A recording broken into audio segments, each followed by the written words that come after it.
वंदे मातरम। नमस्कार, जय श्री राम। पूरी दुनिया को अब ये पता चल गया कि पाकिस्तान का सपोर्ट अमेरिका क्यों कर रहा है। मनहर की गपशप में इस बार उसी पर थोड़ी और चर्चा करने के लिए हम बैठे हैं। बात ये है, मुनीर, शहबाज हुसैन, दो चेहरे पाकिस्तान के।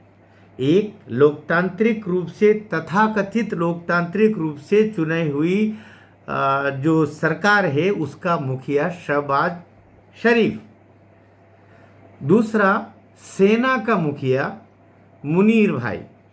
लेकिन बातचीत करने के लिए मैं सोचता हूँ शायद पहली बार शहबाज शरीफ को अमेरिका ने नहीं बुलाया, मुनीर को बुलाया। मुनीर कौन है भाई? मुनीर तो सेना का प्रमुख है, सेना का खास है, सेना का कमांडर है। लेकिन बातचीत के लिए कि पाकिस्तान की नीतियां, पाकिस्तान का सपोर्ट, चाहे वो नोबेल पुरस्कार के लिए हो, चाहे वहाँ पर इन्वेस्टमेंट के लिए हो, चाहे अन्य अन्य कामों के लिए, अमेरिका किससे बात कर रहा है? अमेरिका शहबाज शरीफ से बात नहीं कर रहा है, अमेरिका मुनीर से बात कर रहा है जो सेना का प्रमुख है। ऐसा मैं सोचता हूँ कि ये गिरावट पहली बार देखने को आ रही है।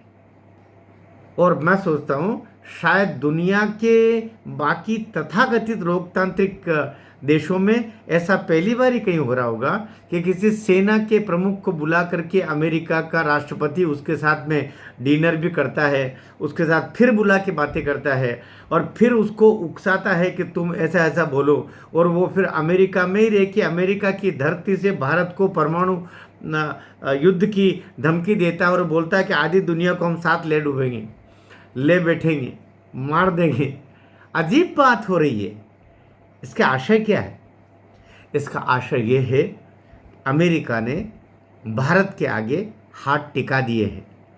सच तो ये है कि अमेरिका का एक अतिरिक्त उपनिवेश है पाकिस्तान, जिसको अब दुनिया के सामने प्रकट होना था, प्रकट हो गया जब भारत ने 22 मिनट में उस किराना की पहाड़ी के ऊपर और नीचे, बाएं दाएं, सामने जब ठोकना शुरू किया और जहाँ पर परमाणु बम रखे हुए हैं, परमाणु संयंत्र है, उस पहाड़ी के ऊपर दाग दी अपनी मिसाइलें, तो जा कर के अमेरिका के कान खड़े हुए और उसने भारत के सामने निवेदन किया, मान जाओ। जब वो ट्रंप कह रहे ना हमने बीच बचा, हमने दोनों की मध्यस्थता नहीं की, गिड़गिड़ाया है कहीं न कहीं अमेरिका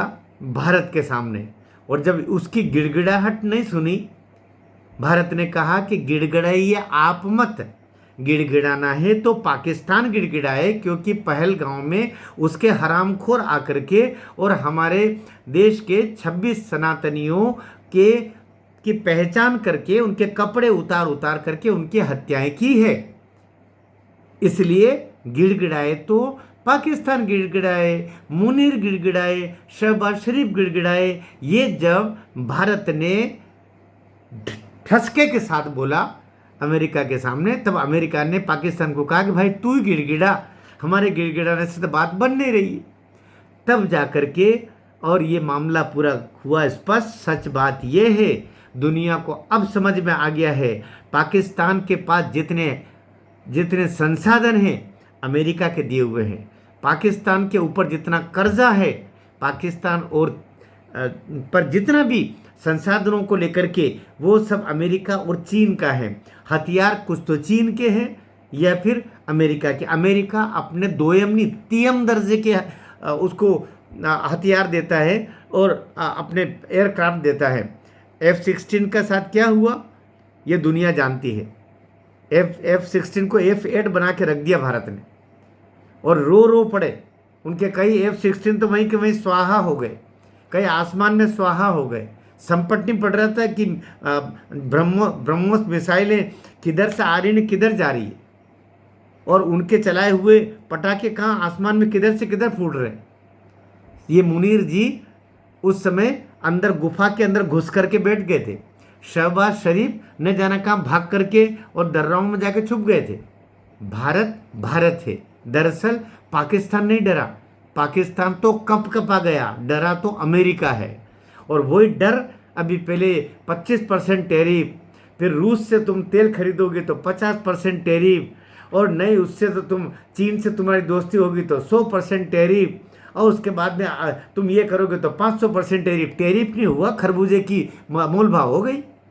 लेकिन भारत में नरेंद्र मोदी ने लाल किले की प्राचीर से जिस तरह बोल दिया कि हम आत्मनिर्भर राष्ट्र के रूप में दुनिया के सामने खड़े होने का अवसर इसको मानते हैं, और हम खड़े होकर रहेंगे। हम बहुत खरीद लिए दूसरों से हथियार, अब हम हथियार निर्माता और विक्रेता बनेंगे। बहुत खरीद ली हमने चीन से और अमेरिका से और फला देश से चीज़ें, अब सारी चीज़ें हम यहीं पर बनाएंगे और यहाँ बना करके दुनिया को बेचेंगे। तो जा करके अमेरिका के होश फाकता है। अमेरिका को अब समझ में नहीं आ रहा है कि ट्रंप जा करके और भारत की क्या करे। क्या नरेंद्र मोदी के पांव पड़ के अब माफ़ी मांगे? उसने दरअसल भारत रूपी बर के छत्ते पर हाथ लगा दिया और भारत अपने पांव पर खड़े होकर के और उसने हुंकार भर दिए। बस आपको हमको 140 करोड़ देशवासियों को मोदी के साथ, इस देश के साथ, देश के निर्माता और साथ ही उत्पादकों के साथ में खड़े होकर के स्वदेशी के आह्वान को सार्थक करना है। अपने देश के निर्मित चीज़ों को ही खरीदना है और देश के सभी व्यापारियों से, निर्माताओं से, उद्योगपतियों से भी ये भी निवेदन, इस आह्वान को व्यर्थ मत जाने देना। ऐसी चीज़ें बनाए कि दुनिया आपकी चीज़ें खरीदने के लिए लाइन लगा के खड़ी रहे। तो अभी जो पाकिस्तान की हकीकत सामने आ गई, पाकिस्तान से ज़्यादा हकीकत अमेरिका के सामने आ गई है और चुपचाप दो देश दूर खड़े खड़े मुस्कुरा रहे हैं। उन दोनों देशों के नाम है, एक है पुतिन का रूस और दूसरा शी जिनपिंग का चीन। बाकी दुनिया तो ऐसे तालियां पीट रही है। भारत माता की जय।